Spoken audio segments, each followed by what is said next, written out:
Yeah, we always look good together. Come on. ಮತ್ತೆ record ಮಾಡ್ದ ಅದನ್ನ ಎಸ್ ಸರಿಯಾಗಿ ನಮ್ಮ ಜೊತೆನಲ್ಲಿ ನಮಗೆ ಇವ್ರ ಮನ್ಸಿಗೆ ತುಂಬಾ ಹತ್ರ ಆಗಿದ್ದಾನೆ ಗುಲ್ಟು ನವೀನ್ ಅಂತಾನೆ ತುಂಬಾನೇ ಹತ್ರ ಆಗೋಗ್ಬಿಟ್ಟಿದ್ರು. ಸೊ ಗುಲ್ಟು ಹೋಗಿ ಸಿದ್ದು ರಂಜಿತ್ ಎಲ್ಲ ಮಿಕ್ಸಪ್ ಆಗ್ತಾ ಇದೆ. ಬಟ್ ಆದ್ರೂ ನನ್ಗೆ ಯಾವಾಗ್ಲೂ ಕೂಡ ನವೀನ್ ಅನ್ನೋ ಹೆಸರನ್ನೇ ತುಂಬಾನೇ ಇಷ್ಟ ಆಗತ್ತೆ. Naveen okay. Shankar like how come Shankar ಅನ್ನುವಂಥದ್ದು ಸೇರಿದ್ದು ಅಪ್ಪ ಅಮ್ಮ ಇಟ್ಟಿದ ಹೆಸರ ಅದೇನೋ ಒಂದು ಸ್ಟೋರಿ ಇದೆ, ಅದನ್ನ ಹೇಳೋದಾದ್ರೆ. ಒಂದು ವಾಯ್ಸ್ ಇದೆ ಕೇಳಿದಿರಲ್ಲ,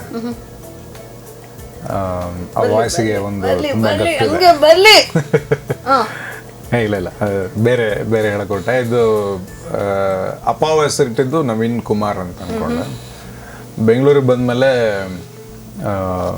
ಶಂಕರ್ ನಾಗ್ ಅವ್ರ ಮೇಲಿನ ಅಭಿಮಾನಕ್ಕೆ ಪ್ರೀತಿಗೆ ನಾವು ಕೇಳ್ತಿದ್ವಲ್ಲ ಶಂಕರ್ ನಾಗ್ ಅವ್ರು ಅಂತಂದ್ರೆ ಅಷ್ಟು ಸ್ಪೀಡಾಗಿ ಕೆಲಸ ಮಾಡ್ತಿದ್ರು, ಅಷ್ಟು ಮುಂದಾಲೋಚನೆ ಇಟ್ಕೊಂಡು ವಿಚಾರ ಮಾಡ್ತಿದ್ರು, ಬೆಂಗಳೂರು ಬಗ್ಗೆ ಹಂಗೆಲ್ಲ ಕನ್ಸ್ಕೊಂಡಿದ್ರು, ಚಾಮುಂಡಿ ಬೆಟ್ಟಕ್ಕೆ ಒಂದು ರೋಪ್ ವೇ ಮಾಡ್ಬೇಕು ಅನ್ಕೊಂಡಿದ್ರು.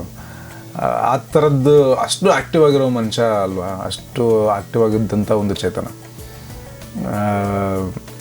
ನಾವು ಚಾನ್ಸ್ ಹುಡ್ಕೊಂಡು ಹೋಗ್ತಿರ್ಬೇಕಾದ್ರೆ ಅವಾಗ ಸ್ವಲ್ಪ ಲೇಜಿತನ ಕಾಡೋದು, ಆಗ್ತಿಲ್ಲ ನಮಗಾಗಲ್ಲ ಹಂಗೆ ಹಿಂಗೆ ಏನೋ ಬಂದಾಗ ಅದನ್ನು ಓಡಿಸಿ ಯಾವಾಗ್ಲೂ ಆ ಒಂದು ಎನರ್ಜಿಲಿ ಹೆಜ್ಜೆ ಇಡಬೇಕು ಅನ್ನೋ ಒಂದು ಕಾರಣಕ್ಕೆ ಆ ಹೆಸರಿತ್ತಪ್ಪ ಅಂದ್ರೆ ಆ ಹೆಸರಿನ ಮೇಲೆ ಇರೋ ಅಭಿಮಾನಕ್ಕೆ ಗೌರವಕ್ಕಾದರೂ ನಾವು ನೆಟ್ಟಗೆ ಕೆಲಸ ಮಾಡ್ಕೊತ ಹೋಗ್ತೀವಿ ಅಂತ ಅನ್ಕೊಂಡು ಆ ಹೆಸರನ್ನ ಇಟ್ಕೊಂಡಿದ್ವಿ. ಬರ್ಲಿ ನಮ್ಮ ಶಂಕರಣ್ಣಂಗೆ ಒಂದು ವಿಸಿಲ್ ಒಂದು ಚಪ್ಪಾಳೆ, ಸೂಪರ್. ಸೊ ಹಾಗಾಗಿ ಶಂಕರ್ ನಾಗ್ ಅವ್ರ ಹೆಸರನ್ನ ನಿಮ್ಮ ಜೊತೆನಲ್ಲಿ ಹಾಕೊಂಡಿದ್ದೀರಾ.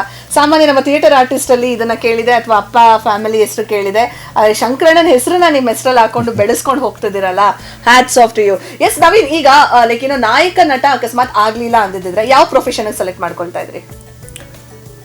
ಅವಾಗ ಶಾಲೆಗಿದ್ದಾಗ ಭಾಳ ಸಣ್ಣ ಇದ್ದಾಗ ಎಂಜಿನಿಯರ್ ಆಗ್ತೀವಿ ಅಂತ ಅನ್ಕೊಂಡಿದ್ವಿ. ಯಾರೋ ಡಾಕ್ಟ್ರ್ ಬಂದರೆ ಡಾಕ್ಟ್ರ್ ಆಗ್ತೀವಿ ಅಂತ ಅನ್ಕೋತಿದ್ವಿ.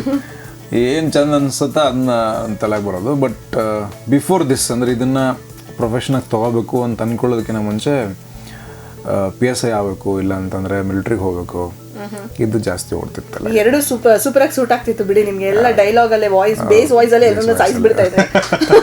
ಎಸ್, ಈಗ ಉತ್ತರ ಕರ್ನಾಟಕ ಭಾಷೆನಲ್ಲಿ ನಿಮಗೆ ಯಾರಾದ್ರೂ ಒಬ್ಬ ತುಂಬಾ ಕಿರಿಕಿರಿ ಮಾಡ್ದ ಅಂತ ಅನ್ಕೊಳ್ಳಿ, ಅವ್ನಿಗೆ ಏನಂತ ಬೈತೀರಾ? ಇನ್ನು ನೀವು ಹಾಕಂಗಿಲ್ಲ, ಯಾಕೆ ಬೈಬೇಕು? ನಂಗೆ ಗೊತ್ತಿಲ್ಲ, ಹಾಗೆ ಹೇಳಿ. ಇರೋದೇ ಉಂಟಂತೆ, ಅದ್ರಲ್ಲಿ ಏನಂತೆ? ನಾನು ಆ ಊರಿಗೆ ಹೋದಾಗ ಹಾ ಅಂತೆಲ್ಲ ನೋಡ್ಕೊಂಡ್ ಬಂದಿದ್ದೀನಿ, ಅದ್ರಲ್ಲಿ ಏನಂತೆ? ಪರವಾಗಿಲ್ಲ. ನಿಮ್ಮ ಮಕ್ಳು ಯಾಕೆ ತಲೆ ಹಿಡ್ತಿರು ಹೋಗ್ರ ಕಡೆ ಸೈಡಿಗೆ ಅಂತಂದ. ಓ ಮೈ ಗಾಡ್, ವೆರಿ ನೈಸ್. ಎಲ್ಲ ಬಿಗ್ ಪಾಕ್ರಿ ಮಾಡ್ತಿಲ್ಲ ಅಂತಂದ್ರೆ ಓಕೆ. ಬೆಸ್ಟ್ ಎಂಟರ್ಟೈನ್ಮೆಂಟ್ಗಾಗಿ ಲೈಕ್, ಫಾಲೋ ಮತ್ತು ಸಬ್ಸ್ಕ್ರೈಬ್ ಮಾಡಿ ರೆಡ್ FM ಕನ್ನಡ.